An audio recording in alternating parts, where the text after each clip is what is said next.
Good afternoon, ladies and gentlemen, and welcome to Ilia State University. We are in for a very good afternoon, I'm sure, as we have 4 outstanding musicians with us. All 4 are representatives of the Berklee College of Music and are here as part of a project with a very intriguing name, Georgian Microjam Z MF Matrix. So the project is the brainchild of Georgi Mikadze, our countryman, and a guest here as well, and is supported by the Embassy of the United States of America and Tbilisi municipality. I would love to say, Georgi, a big thank you for such a great idea, and the musicians for taking part in it, and all the organizations and private individuals who support the project. Just a couple of words for our guests. Ilia State University is a relatively new university. It was established in 2006 and is based on liberal values. And the music center itself is even younger, although it already has quite a few distinguished alumni. And what may be of some interest to you is that it is the first university in Georgia teaching jazz at a high level. And now I would love to present our guests to our audience. I'll start with David. David Fuzzinski is a jazz guitar player, a composer, and a researcher. Georgi Mikadze is a pianist and a composer as well. Panayotis Andreou is a bassist. And Jarrell Campbell is a drummer. Thank you all very much for coming to us. We are very happy to have you here. დიდი მადლობა ილიას უნივერსიტეტს ჩვენი მასპინძლობისთვის. დიდი ხნის წინ ვიყავი მახსოვს.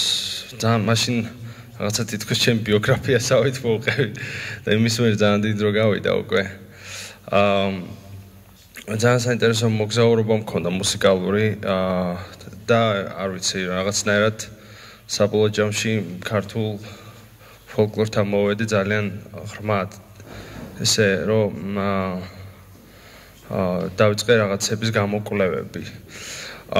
და ეს გამოკვლევები დიდი ხანია დაწყებული არა ჩემი, არამედ ანჩისხატის გალობლების, ნამდვილი ქართველი ფოლკლორის მეცნიერებს ვეძახი ამ ადამიანებს და არა მარტო ანჩისხატის წევრები, ძალიან ბევრი გამოჩენილი ქართველი ფოლკლორისტი, რომელიც ქართულ მუსიკაზე ძალიან სერიოზულად მუშაობენ, ფუტკრებივით, ესე რომ ვთქვათ. და ეს როგორც ყოველთვის ეს დიდი საქმე რაც კეთდება, ყოველთვის შედეგს შეიძლება ცოტა გვიან იღებს ხოლმე, მაგრამ ძალიან დიდი საქმე კეთდება. განსაკუთრებით 90-იან წლებიდან მე რათაც უყურებ, ძალიან ბევრი პუბლიკაციებია დაწერილი. ძალიან ბევრი რამე არის გაკეთებული. ჩემი ინტერესი ქართულ ფოლკლორთან, ალბათ ადრე ისე არ იყო როგორც როცა წავედი და ეს ყველაზე საერთოდ ჭარბად მოხდა, როდესაც გავიცანი დევიდ ფიუზინსკის. ძალიან მარტივ მაგალითს მოგიყვებით, ესე რომ ვთქვათ, ჩავიარე ერთ-ერთი შენობა ბერკლის, სადაც კონცერტების კვირა იყო რა, აი ყოველ 1 საათში რო კონცერტი არის და შევედი ოთახში და გავიგე ძალიან უცნაური მუსიკა. ეს იყო ჩინური, ეს იყო თურქული, ეს იყო არაბული, ეს იყო გამელანის ხმა, ეს იყო უამრავი მუსიკალური იდეა, რაღაც სინთეზში გაერთიანებული და უცბად თავიდან ძალიან არ მომეწონა. No, I was like literally when I but რაღაცა გამაჩერა. No, something stopped me. I think this one is working too. Fused. Hey, I think this is no. You can take this one. You got it. მაგრამ რაღაცა დამჭირა და ანუ დავრჩი ყოველ შემთხვევაში და მე გაუცებული დავრჩი ბოლოს. და შემდგომ მისი ანსამბლები, როდესაც ავიღე, ეს იყო 21 საუკუნის grooves და მიკროტონალობა სხვადასხვა მუსიკალური კულტურის, ასევე ანსამბლები მაჰავიშნუ ანსამბლი მუსიკის, რომელიც ეს ერთ-ერთი პირველი fusion ანსამბლი იყო, როდესაც მაკლოფლინმა ყველაზე ძირფესვიანად არა ინდოელმა მუსიკოსმა გამოიკვლია ინდური მუსიკა და შემდგომ ეს ყველაფერი გადაიტანა თავის მუსიკაში, რომელიც ძალიან არის ინდური მუსიკით გამსჭვალული, ხო? ხო და აი ზუსტად აი ამ ყველაფრის შემდგომ, როდესაც ესე რომ ვთქვათ, გავიარეს ყველაფერი მასთან ერთად, იყო მომენტი, როდესაც ჩვენ მქონდა ჩაწერა ესე ცნობილ დრამერთან, ჯეკ დიჯონეტასთან, რომელთანაც ჩემთვის ახლა ეს იყო უდიდესი გამოცდილება, 3 დღე გავატარე მასთან ერთად სტუდიაში, ყველა მუსიკოსმა იცის ეს ადამიანი, თვითონაც ძალიან საინტერესო იყო მისთვის, დევიდ თვითონ უკრავდა ჯეკ დიჯონეტასთან გრუპში, ანუ თავის ანსამბლში მრავალი წელი. ეს მუსიკა იყო გერმანელი საქსოფონისტის ფილიპ გერშლაუს სისტემით გაკეთებული, რომელიც წარმოიდგინეთ ჩვენ გვაქვს 12 ნოტი ოქტავაში. მან შექმნა სისტემა 128 ნოტი ერთ ოქტავაში წარმოიდგინეთ. თითქმის თვითმფრინავის აფრენას გავს ეს ტონები ისეთი რამ გამოიგონა. ნუ რა თქმა უნდა, ხა ჩვენ 128 ნოტი ძალიან რთულია 128 ნოტის გამოყენება ერთ ოქტავაში, თუმცა მუსიკა ძალიან საინტერესო გამოვიდა, რა თქმა უნდა. მიკრო ჯაზ ესე ქვია ალბომს, თითქმის ყველა პლატფორმაზე დევს. მეთ გარესონი უკრავდა ბასზე და მე როგორ ვაკეთებ ამ ყველაფერს. ამას შემდგომ დევიდი, რა თქმა უნდა, თვითონ ახსნის ყველაფერს, როგორ მუშაობს ეს ყველაფერი გიტარაზე ან ბასზე, მაგრამ ჩემთვის ყველაფერის გადაწყობა ხდება ამა თუ იმ სისტემაზე, იმიტომ რომ ყველა ნაწარმოები არის დაწერილი სხვადასხვა კილოებში. I was just explaining like how it works that I teach on piano. სხვათა შორის დევის მუსიკას როცა უკრავ, როგორც ყოველთვის ორი ინსტრუმენტი მაქვს დადებული, ერთნაირი და მეორე ინსტრუმენტი არის 50 ცენტით მაღლა. ანუ ეს ქვედა დო და ზედა დო უკვე ანუ ერთ ოქტავაში გვაქვს 24 ნოტი. მაგრამ ქართულ მუსიკასთან დაკავშირებით ცოტა სხვანაირი სისტემა გვაქვს და ამის გამო თლიანად მომიწია გადაწყობა სისტემის keyboard-ზე. So for now, I would like to ask you, how actually did you start? We could say a bit of history. I have some questions first. What is everyone interested in? Are you all folk musicians or jazz, classical, reggae, death metal? Jazz musicians. Uh-huh. And anyone experimented with microtonality? No. Okay. Never. Yes. And experimental music. Okay. Do you do experimental avant-garde electronic music or like electronica? Ambient? Avant-garde?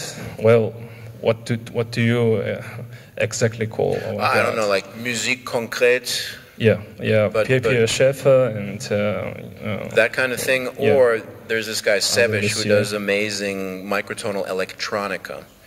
What kind of thing are you doing?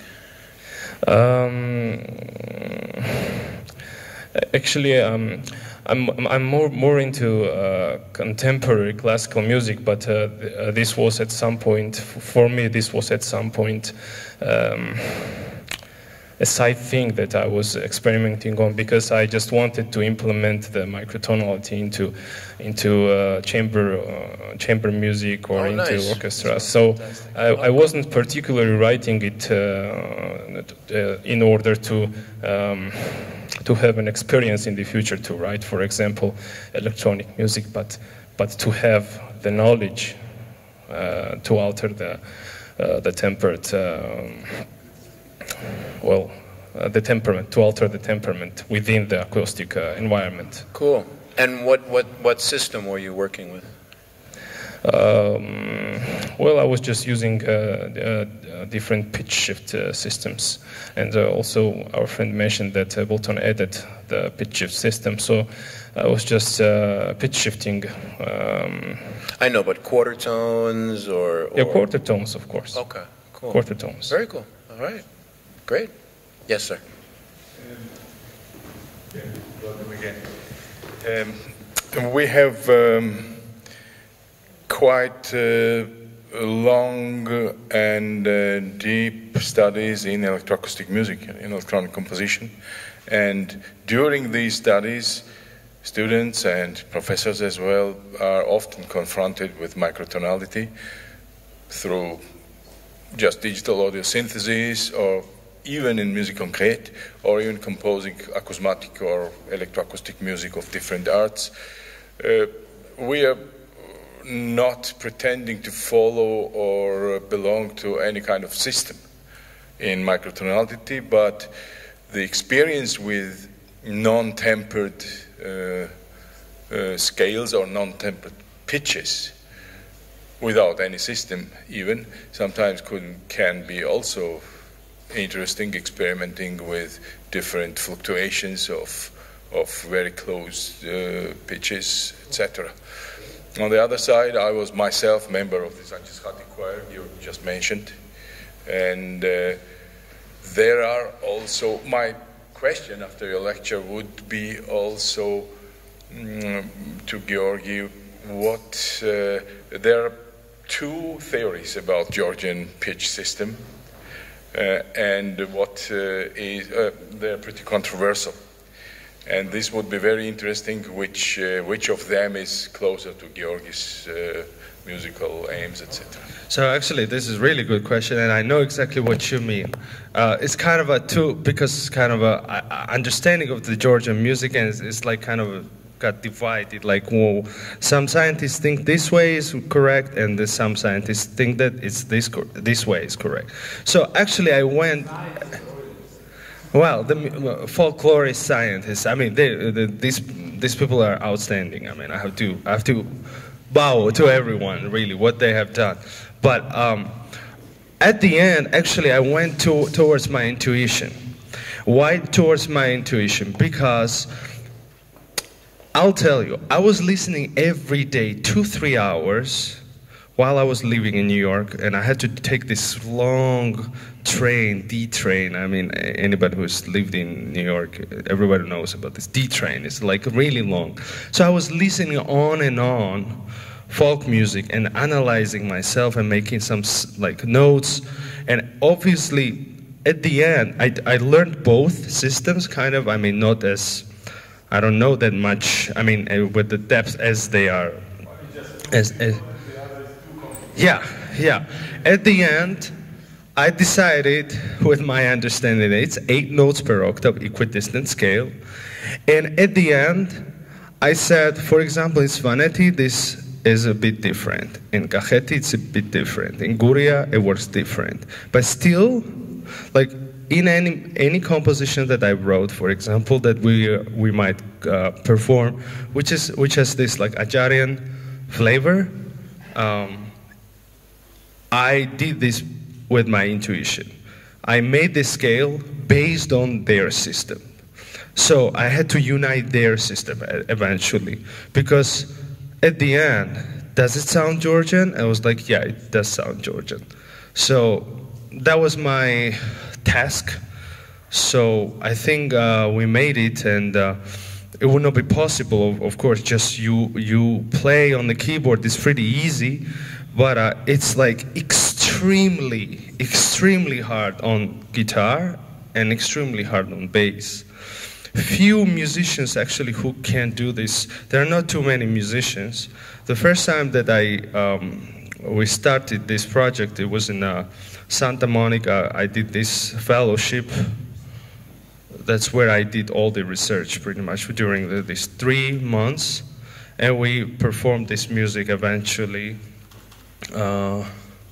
It was with Mono Neon, the bass player, and because he studied with Fuse, Dave, and a lot of, I mean, there are not that many, but I mean, it is, for Panayotis, it is a different experience for him, and he has his own approach because he comes from Greece, but he knows extremely well Latin American music or Arab music or Turkish music, and this is why I was introduced by Jojo Mayer, the drummer. He introduced me Panayotis, and so once we met in New York, I was like, you are the right person to do this project. So maybe Fuse, you could you wrote some stuff on the board, so if you could explain how's your approach, and after I'll talk about my approach. I basically deal with the tempered system. I studied it with Joe Maneri and then one of his students, Dr. Julia Warrens, at the New England Conservatory in Boston. And this is, Joe said this was actually based off of a Greek system, which is 72 notes per octave. So it's actually tempered. Why 72? Because with 72 you can also approximate a lot of overtone tunings. So to explain, this is actually pretty simple. We use normal notation, normal staff, and microtonalists have randomly assigned 100 units per half step. So 12 notes per octave would be 1200 cents. For some reason they call it cents. I don't know why. So a half step would be 100 cents. You can notate that, I mean, but just with normal notation, or you can just write, if you want one note to be a half step up, it's kind of redundant, but you could just write plus 100 cents. If you wanted a quarter tone, there's this hook, and that merely means 50 cents. So this would be the note between B and C. And that's basically what I start my microtonal students with. We just do quarter tone stuff. I wrote this other stuff here to just give you the full notation system. So this is a quarter tone sharp, quarter tone flat, so wherever the point is.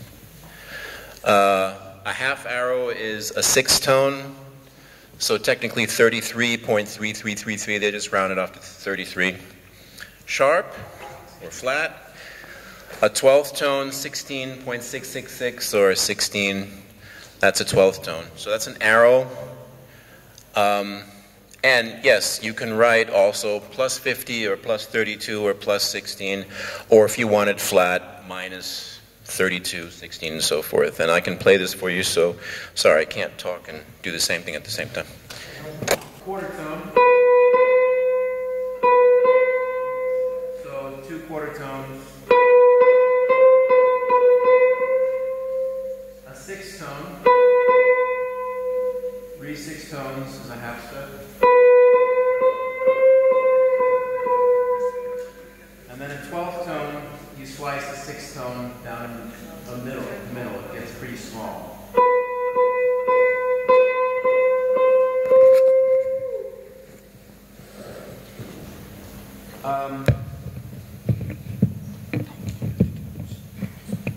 So here's a simple Arabic melody.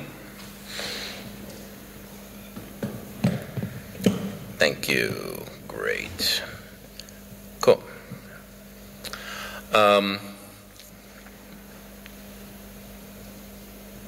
This is the wrong way to look at it because Arabic maqams are much more complex. Like Indian ragas, it's a beautiful system. So we're not doing that. I'm merely talking about the pitches. So you could roughly call this D minor,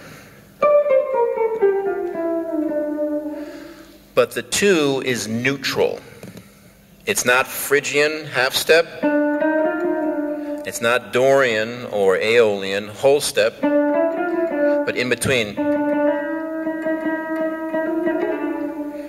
So there's this melody.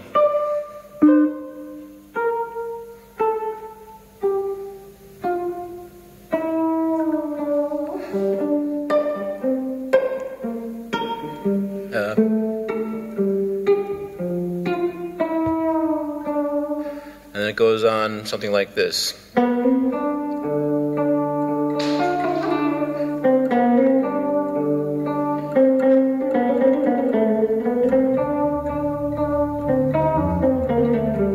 And so forth. So the students learn how to play the melody. And then we learn how to play the pitch set as a scale. So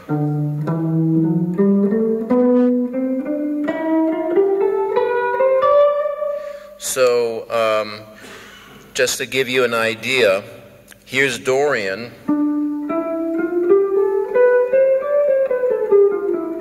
Here's Phrygian. And then here's the pitch set of Husseini, which is right in between. It's between flat 2 and natural 2, and between flat 6 and natural 6.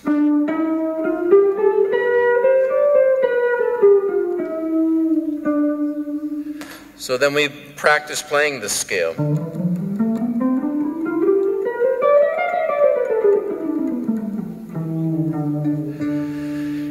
And then we work on comping. So if this was D Dorian, then I think the top note from the top note down, here's D minor with the 5 on top, the 6, flat 7, root 9. You know, these jazz chords, you've heard them before. So I do the same thing with the microtonal scale. Now it's a microtonal chord scale. So you have, and here's where I have to play smaller chords because it's very difficult to keep these chords in tune if you use a lot of notes. The reason why we have straight frets is because I could practice for years. I will never be able to play this in tune because my finger is crooked. Okay? Checking your stocks.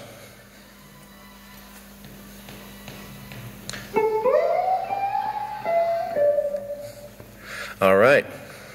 So this would be the same thing. Here's the 5. Here's the 6. Here's the 7. With a neutral 2. Here's the root with a neutral 2. So here they are tempered.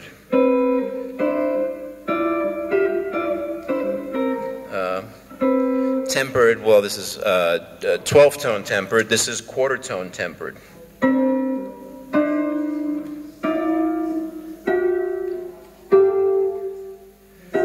And so forth. Now, obviously, for our ears, it's like, wow, that's pretty out. There are ways you can sweeten that. You can use,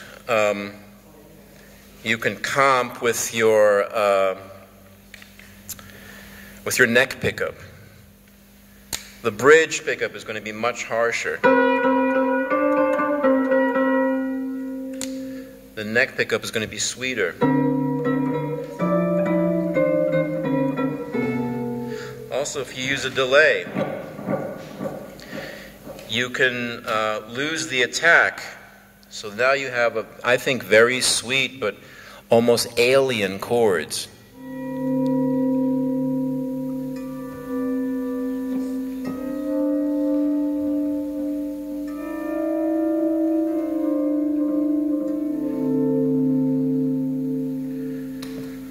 So just like in 12 notes per octave, you have new chords that you have to practice. Then soloing, and I would do this even if it was so-called normal tuning. I don't care what tune it is. I try and check things out from a bebop perspective, a chromatic perspective, a blues perspective. So if we have this scale here now, I'm kind of curious. Okay, so what can I do bebop-wise?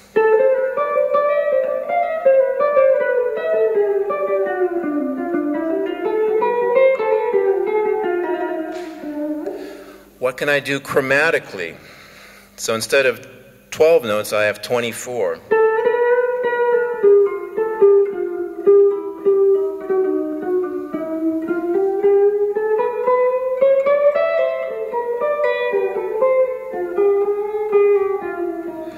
What can I do blues-wise?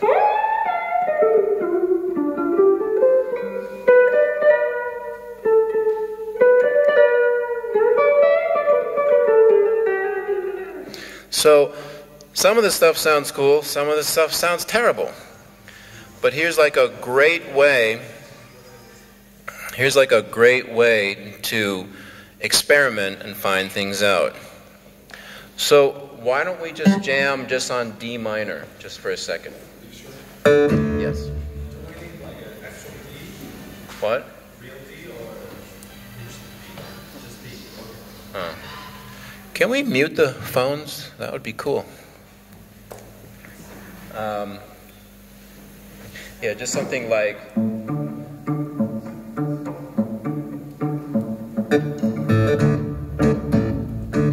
So here's the melody.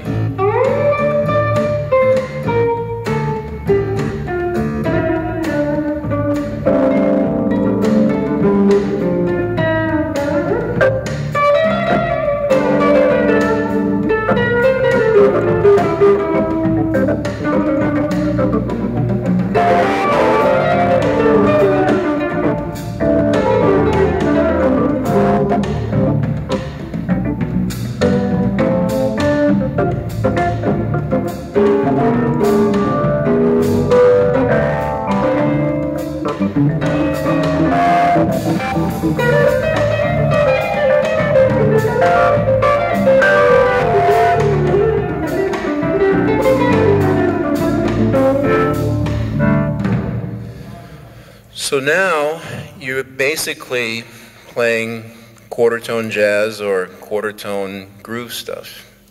So that's the basic approach.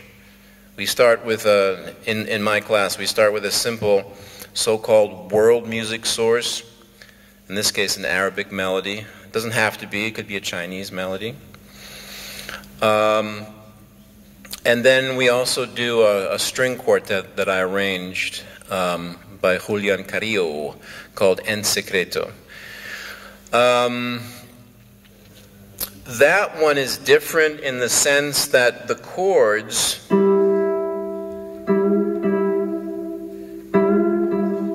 they're all seventh chords.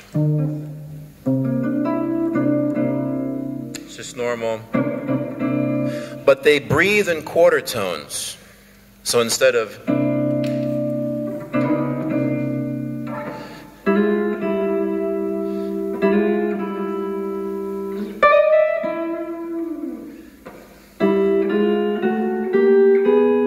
it would sound like this.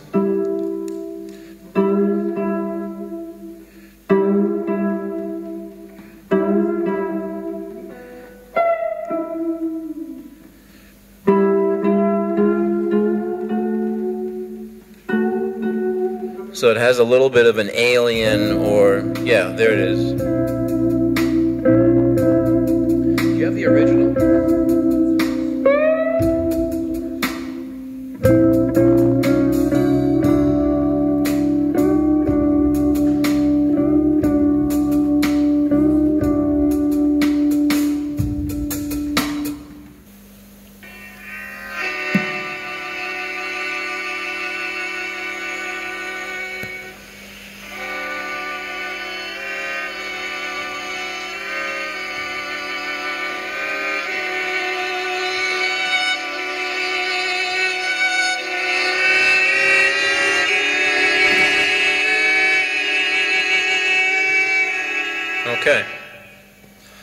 So it gives you that, gives you a little feeling of being seasick, or I call it kind of like a love song for vampires.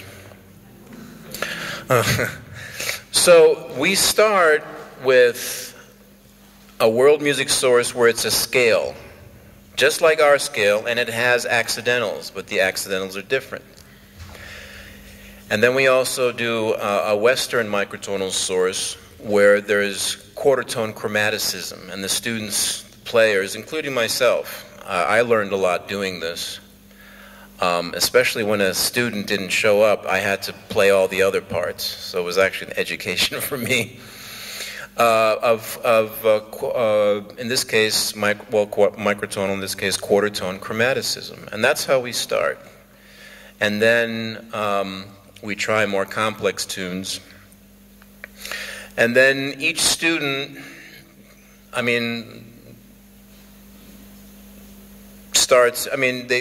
they start to do their own thing. Uta Artun is an incredible microtonal keyboard player from Turkey. So he does microtonality with a Turkish kind of flavor to it. Mono Neon, he's from Memphis. He likes funk, so he does like microtonal funk. And Georgi took the concept and he went back home here and he transcribed Georgian folk choir tunings and wrote his own, a whole body of music. So I just wanted to experiment with this, but I have to say it's gone far beyond what I expected, and Georgi has certainly written things that I haven't heard before, and I think in a way no one has. It's unheard of. So that's the basic concept. So before we move on, are there any, how long is this? How much time is we have? Okay.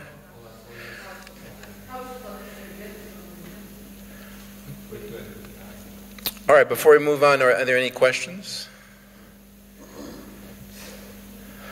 Not everybody at once. And one is going to open up and after everyone. What? Was there? Yeah? What? No.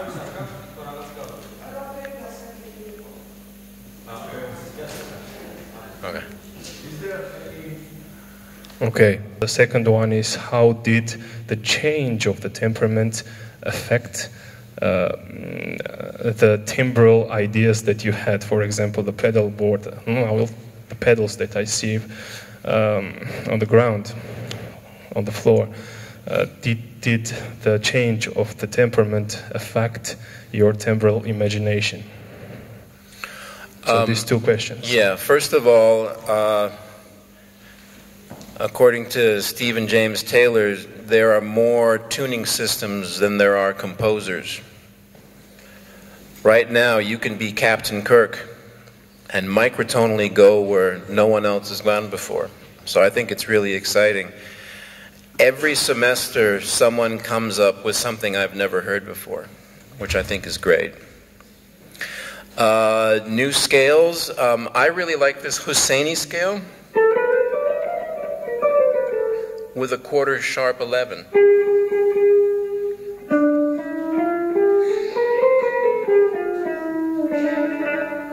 And since my nickname is Fuse, the students, as a joke, call it the Fuzzinski mode. So, yeah, but it doesn't exist, and I think you can get some really cool sounds.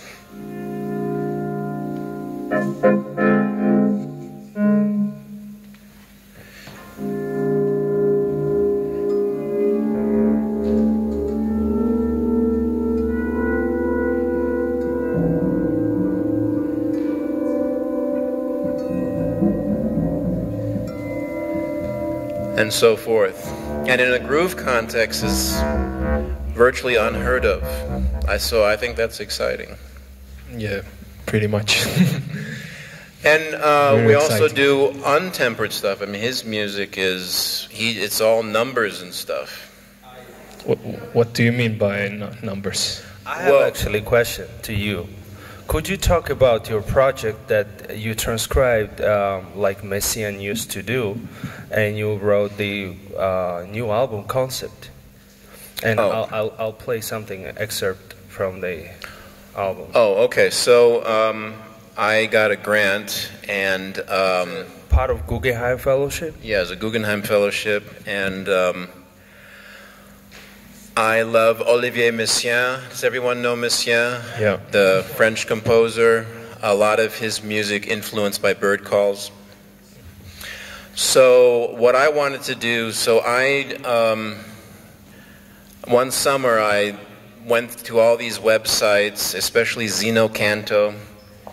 They have something like 71% of the bird species, like, I don't know, 10,000 birds. I didn't listen to all 10,000, but I listened to a lot. And I microtonally transcribed bird songs, and then I made up modes off of these birds. I would take the bird song,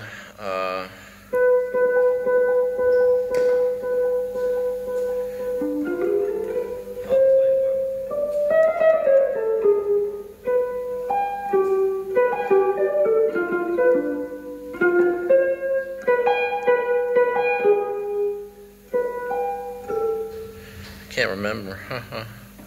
Oh. Yeah, something like this. So there's a Brazilian bird called the uirapuru, and the bird call is something like... No, don't, not yet.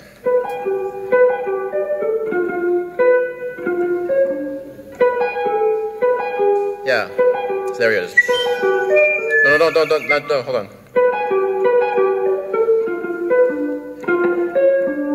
So it keeps ending on D. So to say this bird call is in D is kind of ridiculous. But I'm taking artistic license. To me, it sounds like it's in D. So I analyzed it. It was roughly like...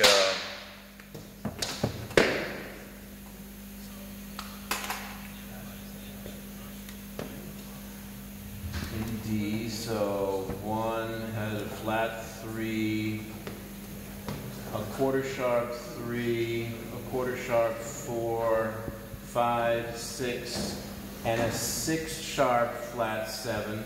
So you come up with, so this is the kind of chord and chart I would write. So for comping and soloing.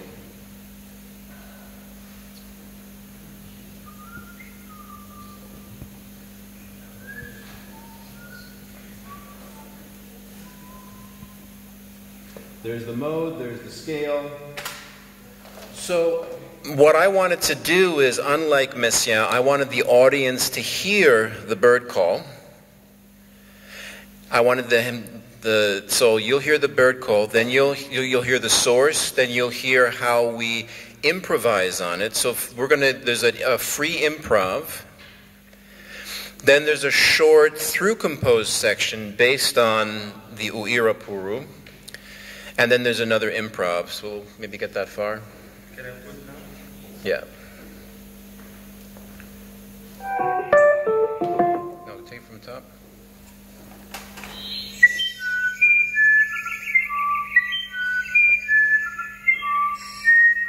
That's a bird.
Go back just a little bit.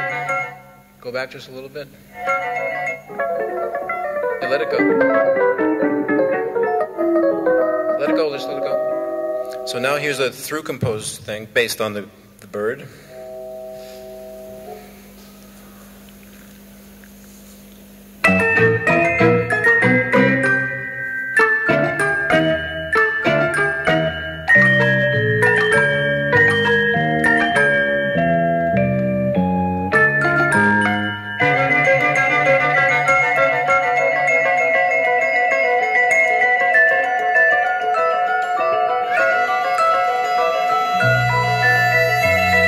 Now there's an improv kind of with an Indonesian gamelan vibe.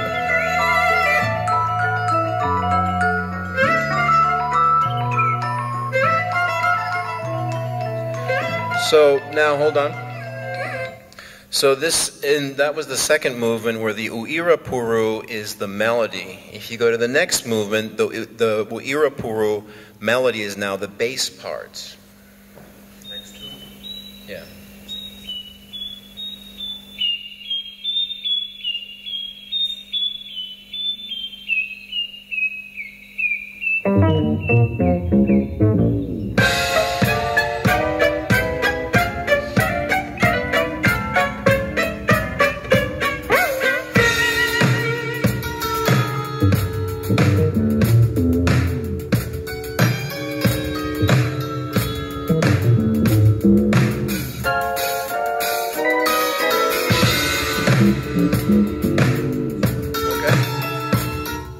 Then go to the first movement, I don't know, at 3 minutes.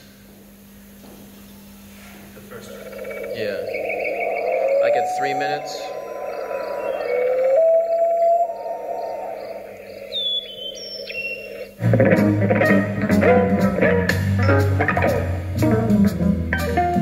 No, back.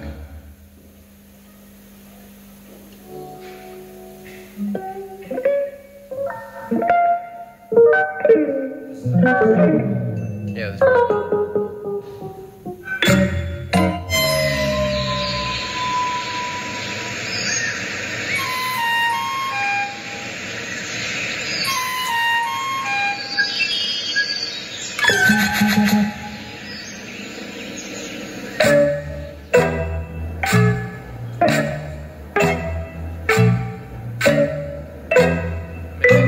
Maybe 30 seconds. 30 seconds.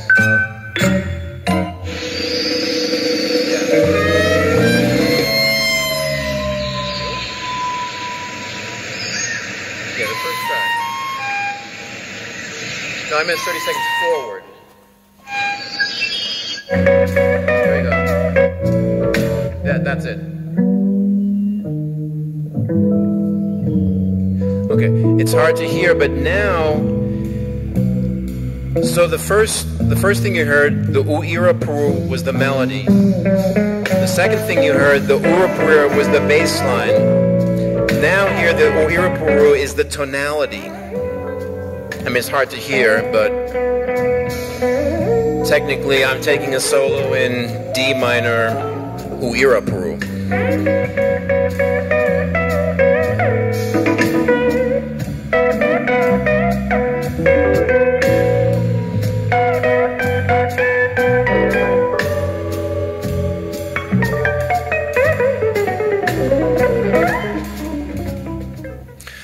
So, but the entire concept is microtonal chord scales. In this case, this would be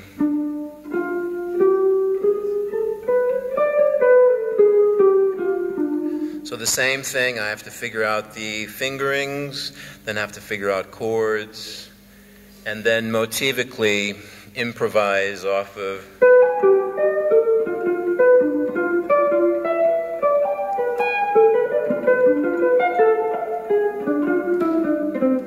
Sorry, I haven't played this in years, but anyway. So that's the idea. It would be the same thing as doing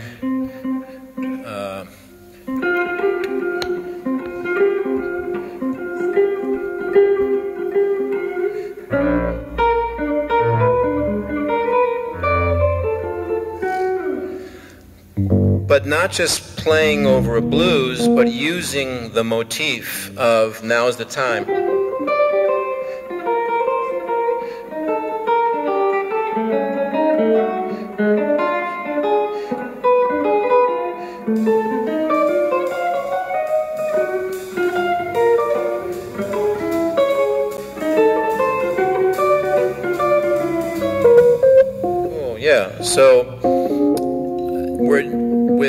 So when we play, we do the same thing, but it's within a microtonal system.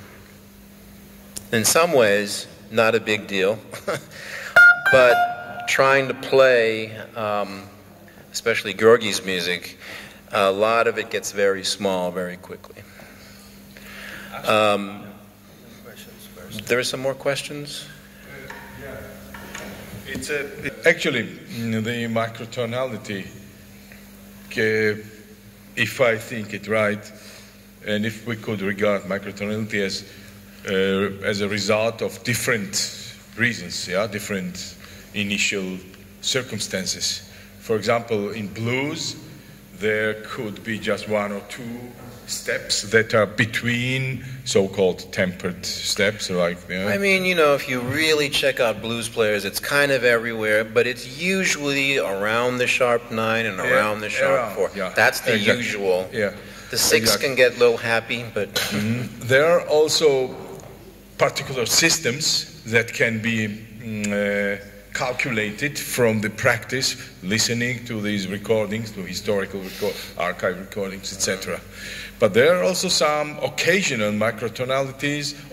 There are also theoretical microtonalities, for example, in the theories of the spectralists, like Griset and Tristan Muraillet, because they are going out of this overtone scale. And there is, for example, the 7th step occurring somewhere in this 6th or 7th overtone. This 7th has to be a bit lower, a little bit flatter than normal. Oh yeah, R7 is really sharp. On the other side. Yeah. I mean, for us this sounds normal. We've heard. Yeah, exactly. Yeah. But here, listen very carefully.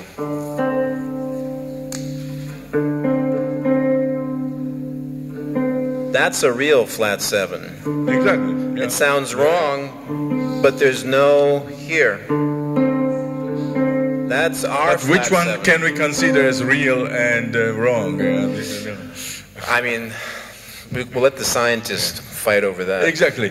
And the other even the main thing, improvising musicians often are their pitch behavior is quite irregular. I mean, if we listen even to the tonal, not the model ones, the tonal improvisations of John Coltrane, he's always a little sharp in the high register. What is this? Is his way of timbral preference, or it is his way of hearing the pitch like that? This is quite an enigma for me. I cannot really see boundaries between these different reasons that cause this this microtonality. That's why I am always very interested in it, and I'm always really fascinated listening to it. But I still lack some kind of reason to belong to one of those systems. How are you managing to decide what amount of microtonality is interesting for you, and how can you systematize this? Well, to study, and I was very lucky to play with Bob Moses. You know Bob Moses, the drummer? Do you know Pat Metheny's Bright Size Life record? Bob Moses played on that with Pat Metheny and Jaco Pastorius. It's amazing. He said, and I agree with this, he said, sometimes I play things, and when it's really, really good, sometimes I feel like I can't take responsibility for it. And he says, sometimes I feel like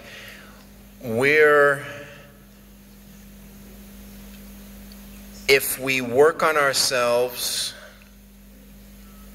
and we become better and better musicians, then we're really like musical instruments in a spirit world. So a spirit or a ghost goes to a music store and sees Georgi hanging on the wall, or Pana or Jarrell, and it's like, oh man, hey, let's pick up Georgi and jam on him. So sometimes I feel that way, that I can't take responsibility for some of the things that it came from somewhere else.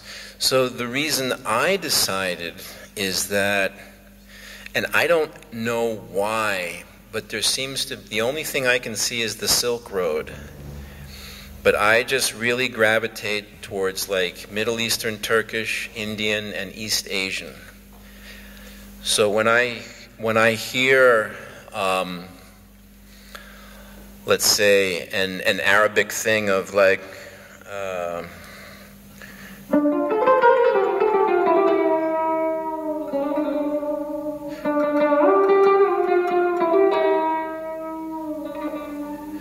I perceive that as an unorthodox Eastern blue note. I feel the same way as like a Western blue note.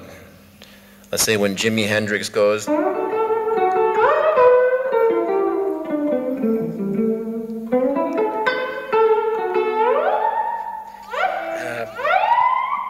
it just grabs me. The same thing I hear, let's say, in a Chinese melody, that is like,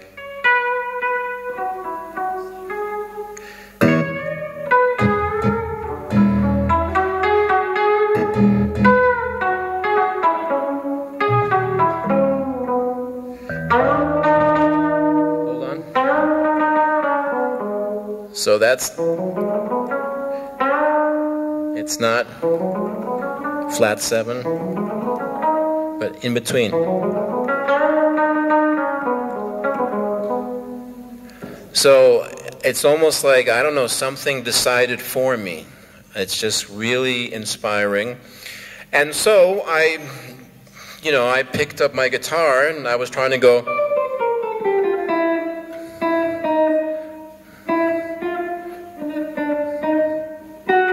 I can't find the notes. And I realized, oh, there's something else going on. So I had to adapt, and the way I adapted is by getting a fretless guitar. Yeah. Other people have quarter-tone guitars and six-tone. I don't know if you know Tolgahan from Turkey, who's got the movable frets.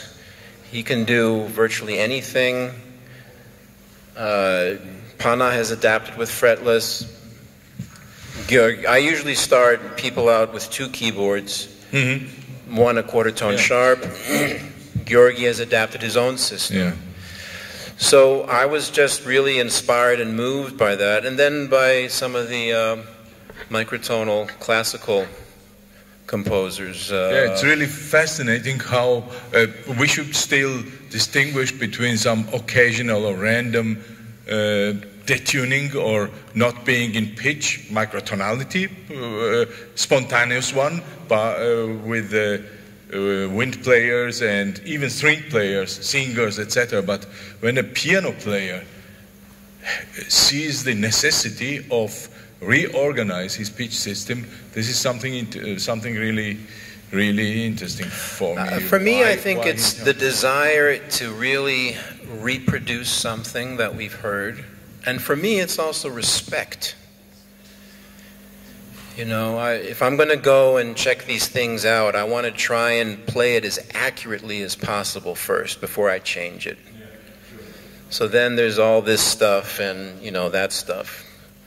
But really, it always starts here, and then trying to figure it out, well, you have to go upstairs and work a bit, but it always ends here for me. If it doesn't end here, then I abandon it and move on to something else. Was that chaotic enough for you? It was acceptably fair. Anybody else? Questions? Yes, sir.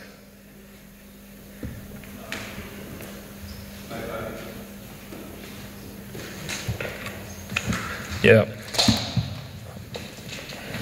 Well, while you were talking, I've had another question. I got another question in my mind. So, you were talking about a person who got 128 notes within a single octave. Yeah, if I'm not mistaken. Philip Gerschlauer.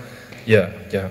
I mean, he's not the only one who uses that system, but it's crazy how he can play 128 notes per octave on the saxophone. I thought I was crazy. Here it is. Yeah. Let's listen to it. That's alto sax.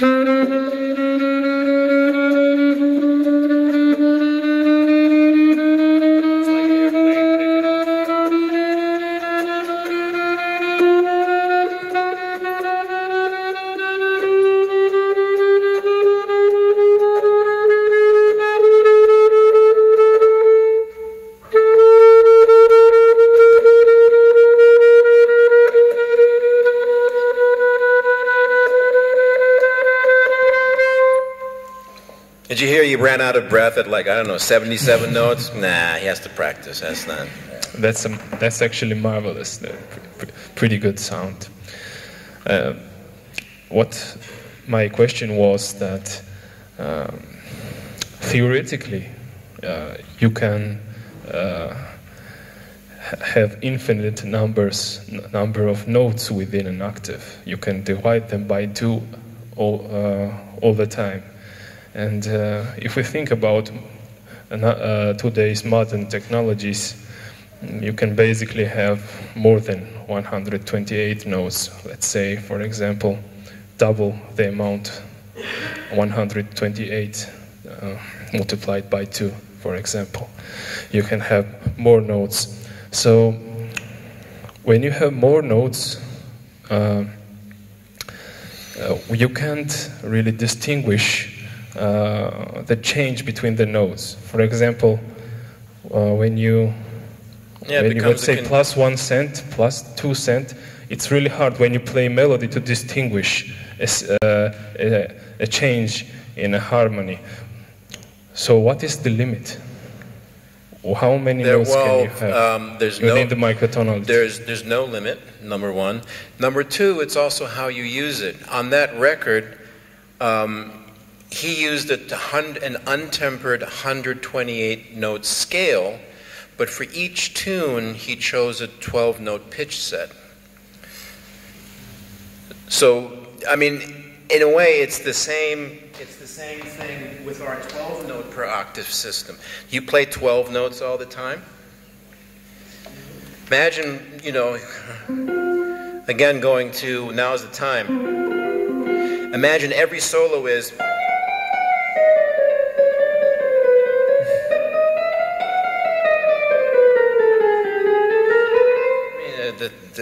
It's boring. So that's merely the system. And just like with 12 notes, we often use 7 notes, and then we color them in with chromaticism. So he would, there was one, wasn't there one where he chose more and you had different octaves? With Philip. Oh yeah, I had to do. Yeah, but in general, each tune was only 12 notes, but they were untempered. What he's doing is A, practicing, and B, he's a little showing off too. So, so yeah. It's like a matter of Thank you. Yeah, but then the whole thing, you get into the question is, what is resolution? Like this piece is based on the 128 notes per octave. It sounds fairly in tune, whatever that means. Yeah, turn it up.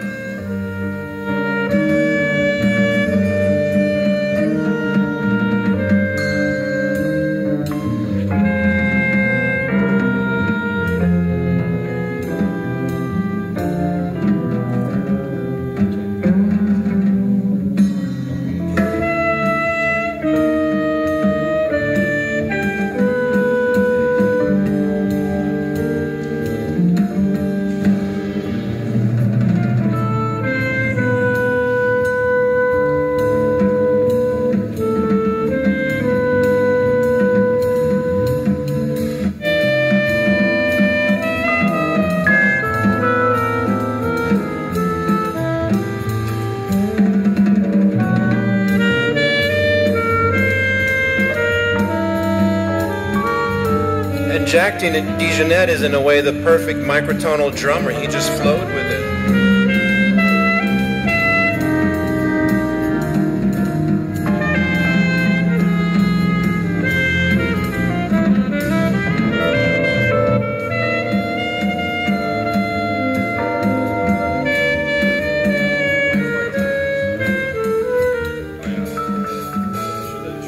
So that's one tune. A tune I wrote was a dedication to McCoy Tyner, and I called it Microy Tyner. So here we go.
It gets quite acrobatic for Georgi. He had to go boom, clang, clang, clang, clang, clang, clang, clang, clang. Yeah. Any other questions? Should we play some music? I would like to talk about a bit of my approach. I mean, as I said, should I go by Georgian or Do you, George? Okay. All right. I'll go with it.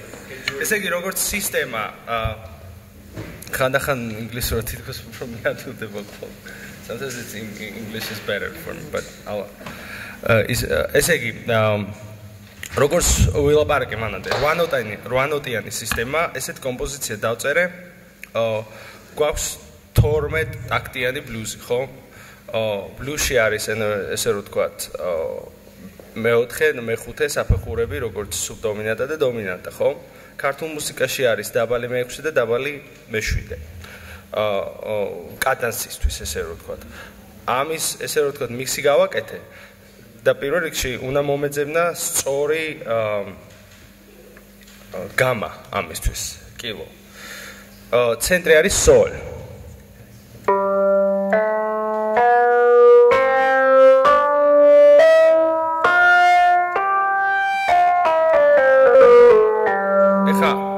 რო დაუკრა მე სამხმოვანებები, ყველა იქნება თანაბარი.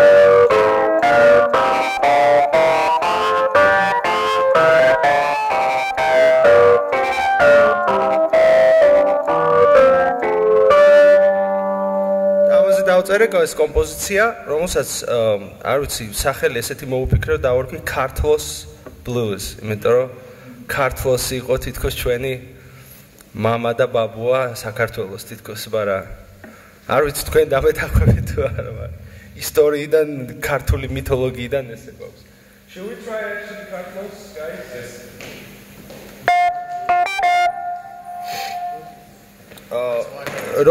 როგორც თქვი, ძალიან რთულია განსაკუთრებით არა ანუ ულადო ინსტრუმენტზე ამის გაკეთება, იმიტომ რომ პირველ რიგში როგორ რთულია, რომ ჯერ უნდა იმეცადინონ კილო.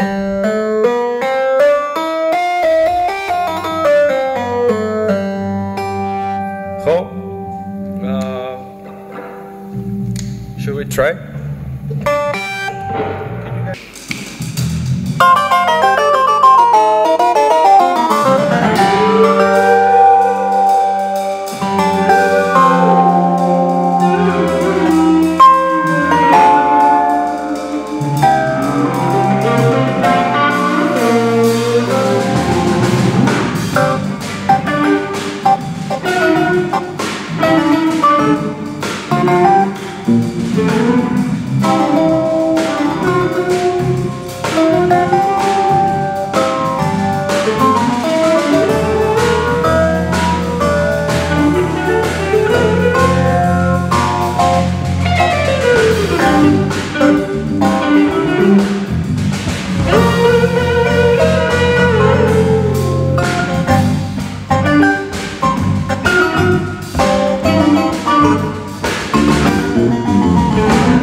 ძალიან ბევრნაირად შეიძლება ქართული კილოების გამოყენება, აი მაგალითად იგივე ელექტრონულ მუსიკაში, უბრალოდ 1-2 ნოტის შეცვლით, აიცით თუ აკადემიურად წავალთ, ხო და მათემატიკურ იმებზე ვილაპარაკებთ საბოლოო ჯამში, ჩვენ ხო ხელოვნებას ვემსახურებით და არა რაღაც იდეებს, რომელიც უბრალოდ ფურცელზე ან დაფაზე ვწერთ იმისთვის, რომ რაღაცა იდეა შევქმნათ. საბოლოო ჯამში ეს ხო საბოლოო ჯამში მაინც ემსახურება იმ ხმას და იმ ემოციას, იმიტომ რომ მუსიკა უნდა გამოიწვიოს აუცილებლად ემოცია, ხო? ანუ საკმაოდ ფართოდ შლის პალიტრას ეს ბგერები და როგორც აი დეივმა ახსენა, თითქოს უფრო მეტი კილო არსებობს, ვიდრე მany compositors. That's so you said that there are more modes than composers. Yeah, it could be like that. ასე რომ ყველას ალბათ შეუძლია რომ რაღაცა თავისი ის ჩაატაროს ეს კვლევა. ჩემის აზრით მე როგორც ახლა ჩემს სისხლში რაც ზის ის იყო საინტერესო და ქართული მუსიკის მიხედვით გავაკეთე. დევიდ ძირითადად სხვადასხვა კულტურის იდეებს იძიებს. აი პანაიოტისი მაგალითად როგორც ვახსენე თითქმის ყველა მუსიკალური ფოლკლორის მცოდნეა. თუმცა თავისებური მიდგომით და ამიტომ მოხდა საინტერესო აი ამ ჯგუფის ესე ვთქვათ შეკრება ესეთი სახით და რაც შეეხება ჯარელს ახლა ნამდვილი გრუვი გვჭირდება და ასე რომ ჯარელი ძალიან კარგად ასრულებს თავის მოვალეობას ან საქმეს ან კაცურ საქმეს. მოკლედ კითხვები გაქვთ რაიმე თუ იმიტომ რომ როგორც ვიცი უკვე დროზე ისა გვაქვს ჩვენ თან რეპეტიციაც უნდა ჩავატაროთ დღეს ბოლო რეპეტიცია გვაქვს და ხვალ გვაქვს ჩვენ კონცერტი თუ სურვილი გაქვთ შეგიძლიათ ჩემს დასკითხოთ დეტალები მოსაწვევებით არის კონცერტი მოსაწვევები ვრცელდება სოციალური ქსელით ან ისე გაგზავნით ტელეფონით იმეილით და ყველას შეგიძლიათ მობრძანეთ და მოისმინოთ ზუსტად ის მუსიკა რომელიც ანუ დავწერე იმ სისტემაზე რაც ჩვენია შეიძლება ძალიან სხვანაირად ჟღერდეს ალბათ სწორედ ეს არის საინტერესო რამდენიერი რაღაცა შეიძლება აღმოცენდეს ამ იმას სისტემაზე იმიტომ რომ თავის დროზე ალბათ სულ არ ფიქრობდნენ ის ჩვენი წინაპრები ამ კილოებზე და ასე ესმოდათ და ასე მღეროდნენ იმ გრიმანჭულს ხო და საბოლოო ჯამში ის ორი სკოლა რომელიც საბოლოო ჯამში იღწვის რომ გაარკვიოს რომელია სწორი მიმდინარეობა ქართული სოლფეჯიოსთვის თუ ქართული წყობისთვის ამას მომავალი გადაწყვეტს იმიტომ რომ მომავალში გამოჩნდება ახალი რა აღმოცენდება იმიტომ რომ ახალი უნდა დაიბადოს ხო მილიონი ვერსია შეიძლება იყოს ჩვენ მშვიდობის მაგრამ მომავალში შეიძლება ადამიანებმა ჩვენ მშვიდობისნაირი უნიკალური სიმღერები ან საერთოდ ინსტრუმენტული მუსიკა დაწერო მოსკვია დუმბა დამბა რატომღაც ეს სახელი ესე ჩამესმა აჭარის რაღაც ესეთი საოცარი ჩატეხილი რიტმები რომელიც ხანდახან ცოტა რთული გასაგებია ხოლმე არა და ამ დროს ძალიან მარტივია ჩვენთვის I just said that those 6/8 sometimes can be pretty hard that's the jewel of the Caucasus Mountains the 6/8 6/8 This kind of 6/8 that happens between here, Armenia, Azerbaijan, Iran, people, like it's a very... So actually, could you say that? იმიტომ რომ ეს დატეხილი რიტმი, რომელიც სიტყვაზე აჭარულ სახასიათებს, დრამერებს ძირითადად ძალიან უჭირთ ხოლმე გაიგონ ძალიან ეს მარტივი რიტმი. და როგორც პანაიოტისი ამბობს, as you are saying actually, you don't see that much outside. No, the 6/8, the way it's played here in the Transcaucasian republics, you know, it's very unique. I mean, I know you guys have your own, like you believe, you know, that the Georgia thing versus the Armenian thing versus the Azeri thing, the Iranian thing too, I guess, because I heard the Persian thing. But if you zoom out of the region, it's kind of a linear 6/8. Which basically takita takita takita takita takita takita, and the way people dance, it's pretty clear that that's what it is, right? You don't get to find like 6/8. 6/8 is everywhere in the world. I don't come from 6/8. We don't have that in Greece, but 6/8. There's so much 6/8 in the world, and usually, if you go in the Western Hemisphere, it's harmonic rhythm. It's not linear. It's many lines together that make up a 6/8.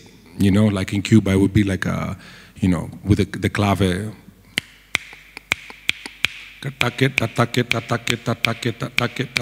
Right?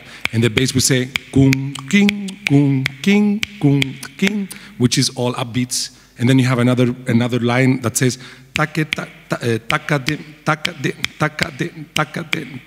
grouping of fours, and that's the whole thing is called the rhythm.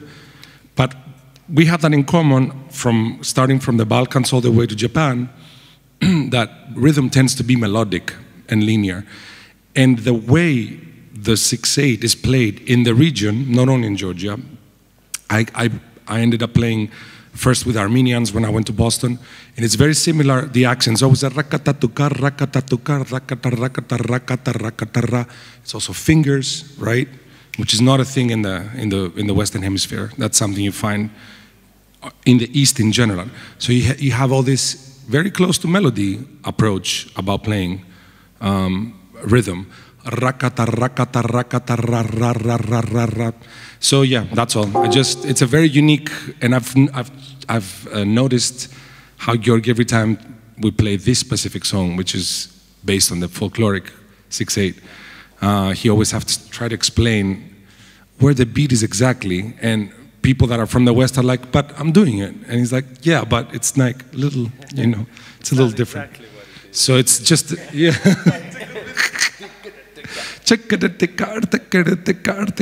For me, the solution is to see people dance. If you see people dance, then you get it, Anyway.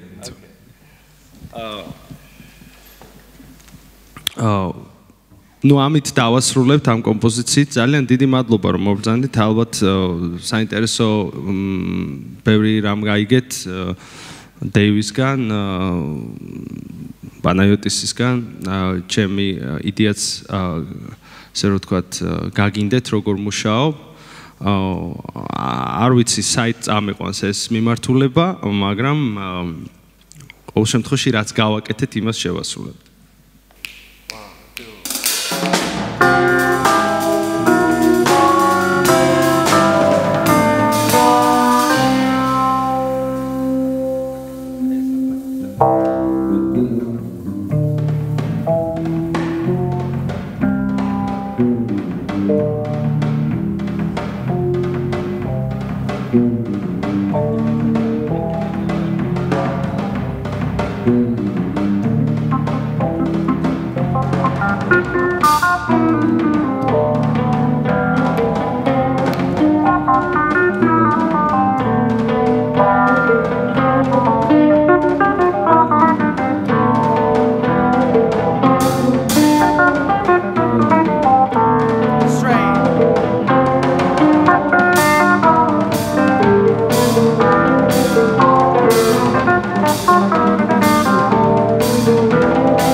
დიდი მადლობა.